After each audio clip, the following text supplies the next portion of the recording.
cute ang size at disenyo pero hindi biro ang proseso. Yan ang clay art na gawa ni Yvonne de los Santos. Handmade at detalyado ang pagkakagawa. Inaabot ng ilang oras, araw o linggo ang bawat piraso nito.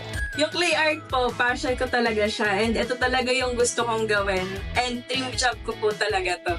Maliit man kung titignan, pero alam mong bawat produkto ay ginawa na may pagmamahal. Sabay-sabay tayong matuto ng handmade clay art at ipagmalaki na ito ay gawang Pinoy.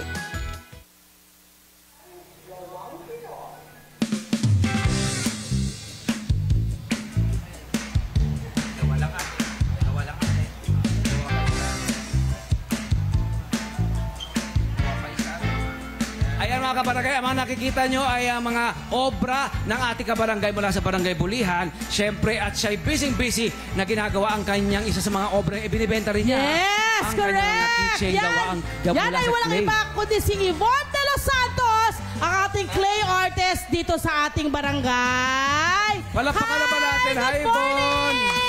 Hello po.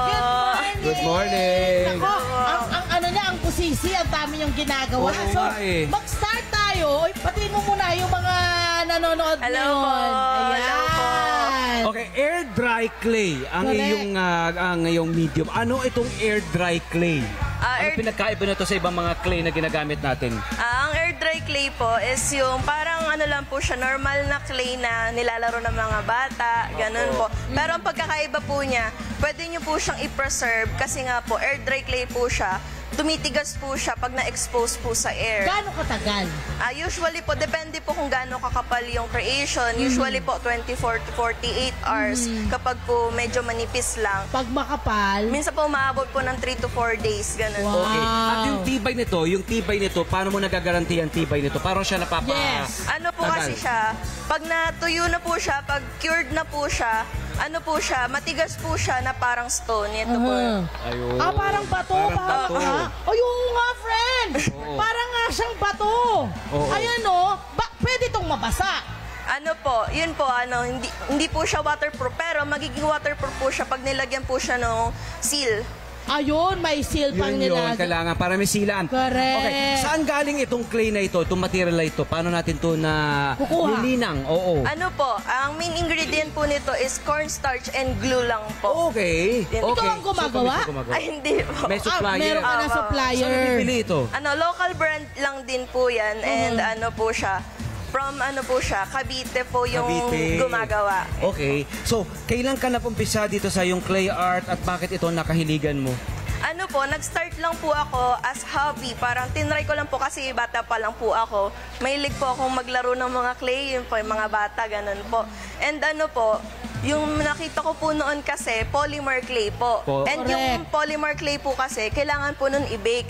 Bilang beginner po na gusto ko lang naman po mag-try, ganun po, na kasi po na parang na-amaze po ako, pwede kong may preserve yung creation ko for a long time. Yes. Kaso ang problema ko po nun, wala po akong oven and hindi po ako marunong mag-bake.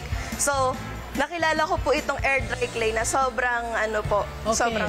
Ayan, pakita lang natin paano yung proseso. Ito muna yung raw, diba? Ito yung raw natin na clay, yung air dry clay. Ayan siya, okay? Bali una po, Ito, kinukuha na niya. Ano gagawin mo dyan? first step po natin, gagawa po tayo ng face. Oho. Yan po, gagawa lang po ng face.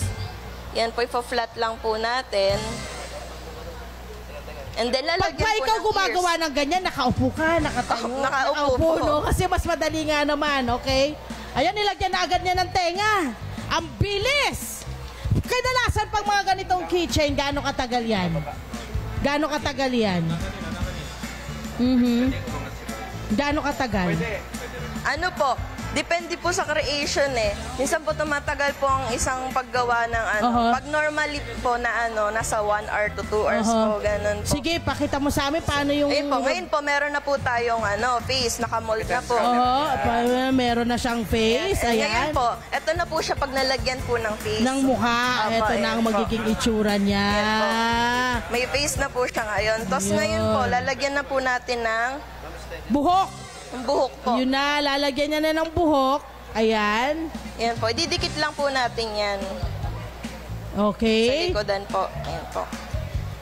Ay, ang cute! At syempre, endless possibilities ito, ha? Yes, Hindi lang depende. ito, mayroon kang gumawa ng mga hayop, depiction ng mga, di ba, Yes. nature, Aha. hindi ba, animal life, kahit mga humans o itong mga ginagawa mo. Yes. Ibinibenta mo na ito, syempre, ginawa mo na negosyo. Opo. Kaya pakita natin, ito mga Paano ito. ka na yan. kumikita dyan? Anong...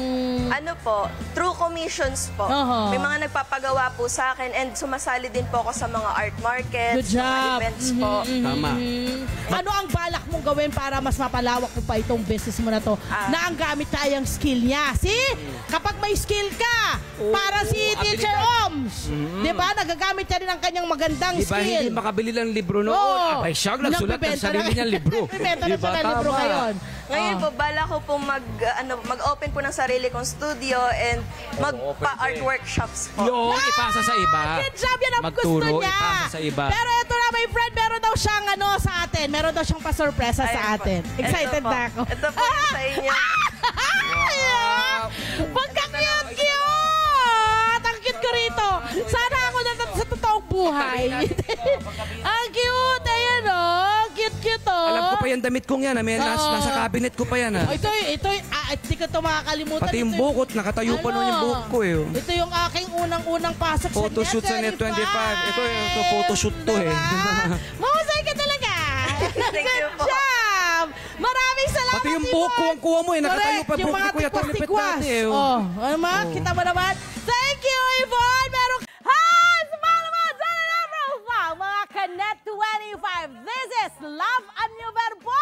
For more love, Tulipet, and Song updates, just click the subscribe button and follow us on our Net25 social media pages at Net25 TV and Net25 Entertainment Facebook. See ya. I love ya.